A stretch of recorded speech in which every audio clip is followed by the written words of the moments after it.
Hello,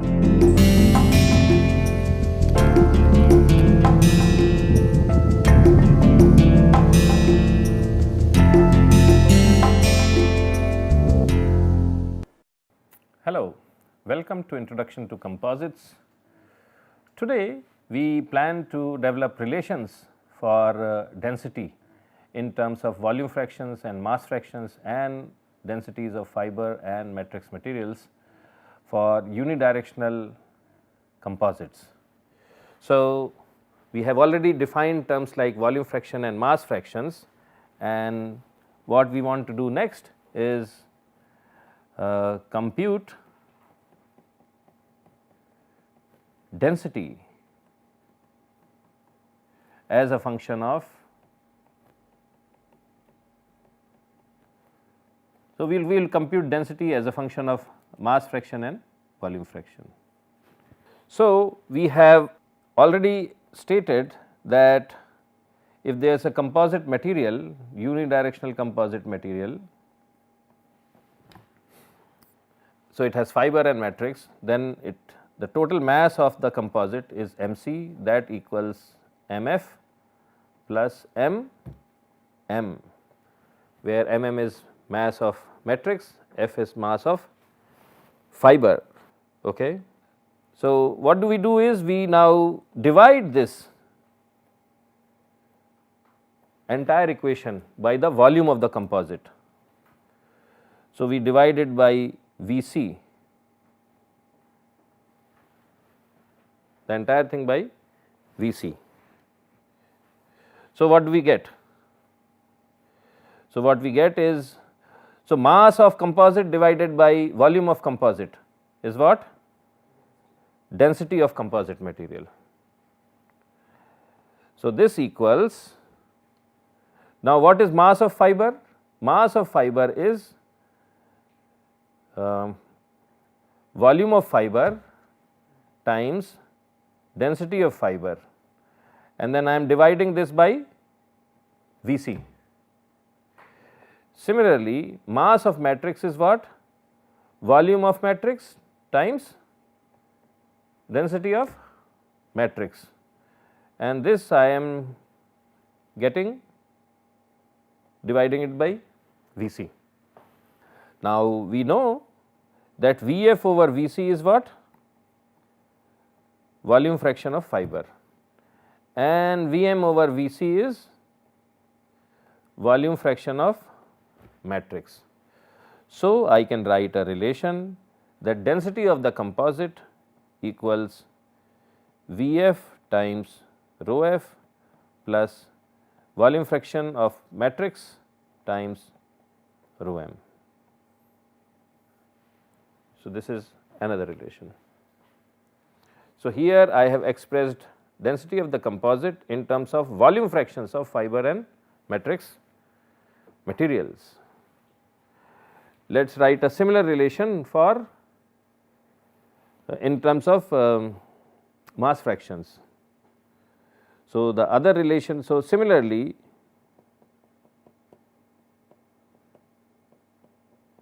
we can also write that the total volume of the composite equals volume of fiber plus volume of matrix. So, we are again right now we are ignoring that there is air in the system, and here we divide the entire thing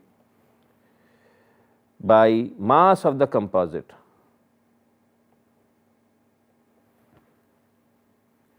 So, on the left hand side what I get is 1 over rho c, rho c is the density of composite, and on this side what is volume fraction, this volume of fiber? Volume of fiber is what? It is mass of fiber divided by density of fiber, and the entire thing is divided by mc. Similarly, volume of matrix is divided by rho m, and the entire thing is divided by mc. So, I get this term mf over mc is what? Mass fraction of fiber, and this is mass fraction of matrix. So, what I get is mass fraction of fiber divided by rho f plus mass fraction of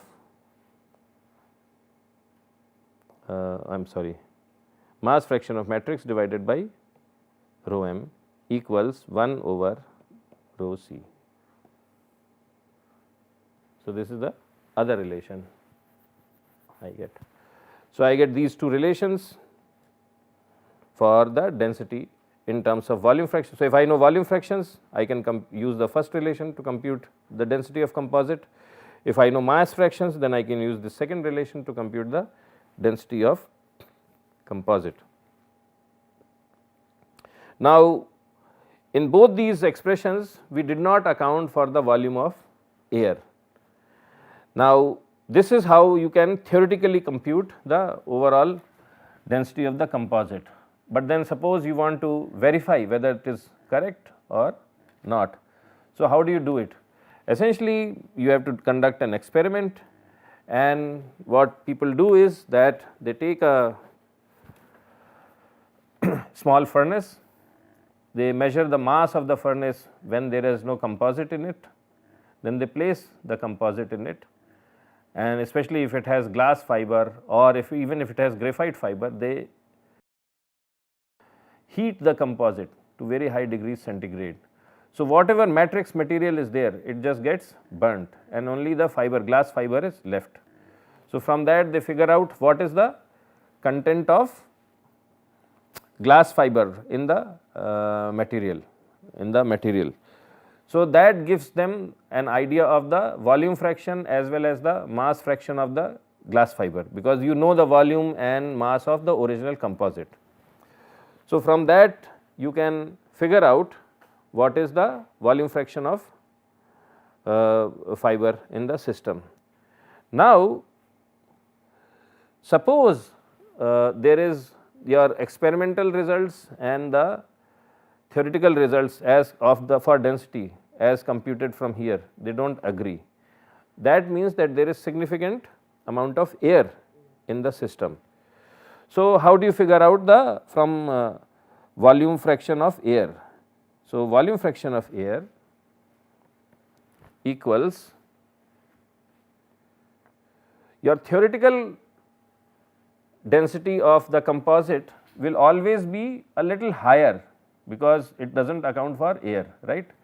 So, it will be always higher. So, density of composite theoretical minus density of composite experimental. And how do you experimentally compute the density of composite? You take a piece of composite, measure it, find its weight and find its volume by dipping it in water, divide the two and you will get the density of composite. And then if you divide this entire thing by rho Ct, that will help you understand or assess the volume fraction of air. Now, typically you should have an idea, I mean, what kind of volume fractions of fibers we are talking about. So, if I have a piece of composite, the fibers could be oriented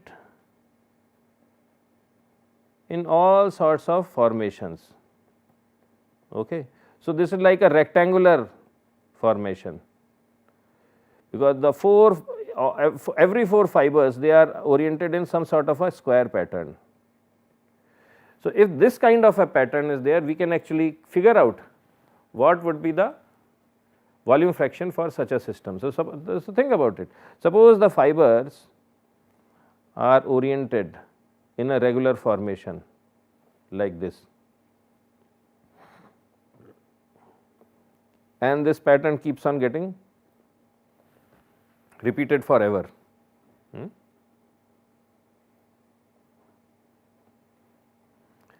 So, the way you can compute the volume fraction based on this arrangement is you take a, so they are arranged in a square pattern, right. So, you take a square pattern and then this square pattern in this square pattern you compute the area of fiber and the area of overall material, and whatever is the ratio, that is the fiber volume fraction. So, let us look at it. So, you have 4 fibers. Let us say the fibers, and we assume that all the fibers have same diameter, otherwise things get more complicated. So, let us say that the diameter of the fiber is d and the size of the square is s. Then what is the amount of fiber contained in each square? It is these 4 1/4 circles, right. So, if you add up all these green areas, it becomes one whole circle. So, volume fraction is what? Pi d square by 4, that is the amount of fiber contained in each square, divided by the overall material volume. What is that? S square. So, that equals pi d square by 4 s square. Okay. And what is the maximum possible value of Vf? If fibers are arranged in such an order, then Vf max will be when these circles touch each other, So, Vf max will occur when d equals s, right. That is when circles touch each other, then this is our rectangle or square, then d equals s. Okay. So, in that case Vf max equals pi over 4, and that equals 78.5%. So, if you arrange the fibers in this kind of a configuration, this is the maximum possible volume fraction of fibers you can get. But there may be smarter ways to arrange fibers in even more tightly packed systems. For instance, you can arrange them as in a that is the tightest possible arrangement.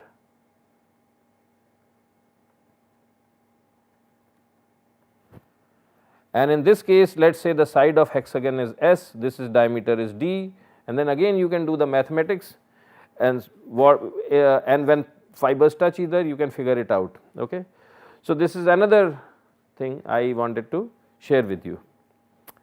So, this is the overview of density, and this is how we go around computing density of composite materials which are unidirectional in orientation.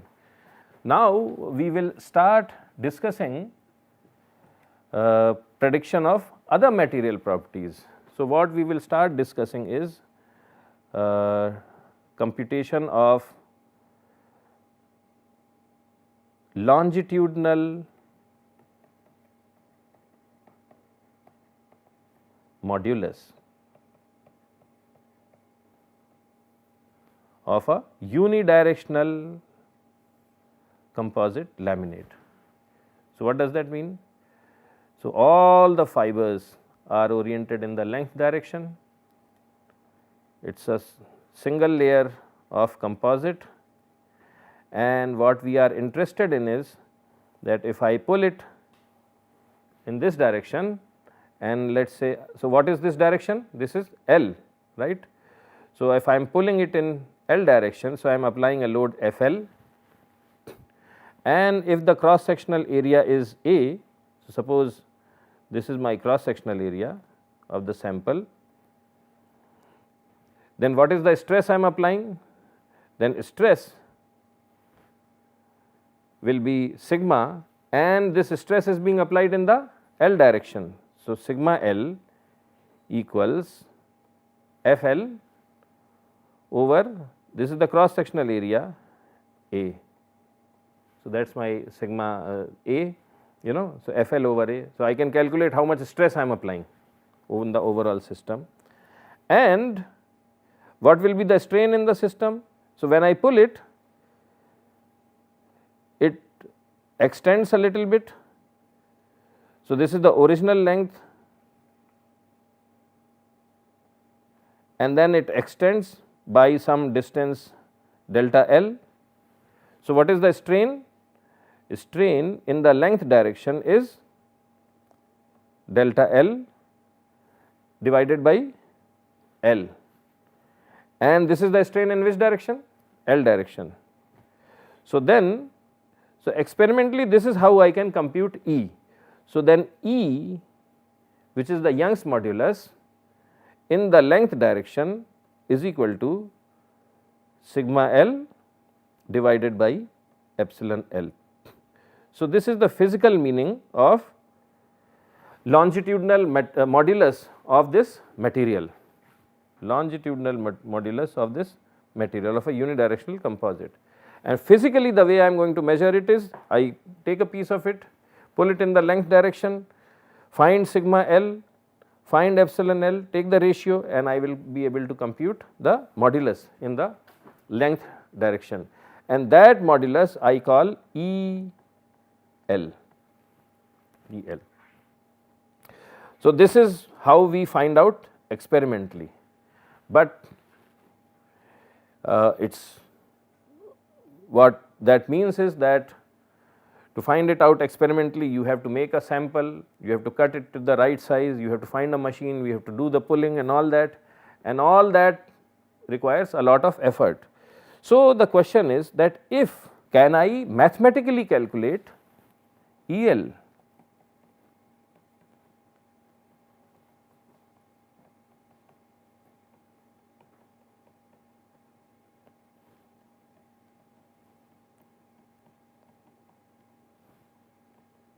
I do not want to, let us say, do experiments. Suppose I do not want to do experiments, can I get an idea of what this value of EL would be? So, this is our goal, this is our goal. Can I mathematically compute the value of EL if I know all the material properties of the fiber as well as the matrix? And that is what we will do tomorrow. And so, we will compute the mathematically the value of EL and also the strength of the material in the tensile direction, longitudinal tensile direction, which is one of these 5 strengths which we had discussed. So, we will figure out what is this thing, sigma Lu of the material.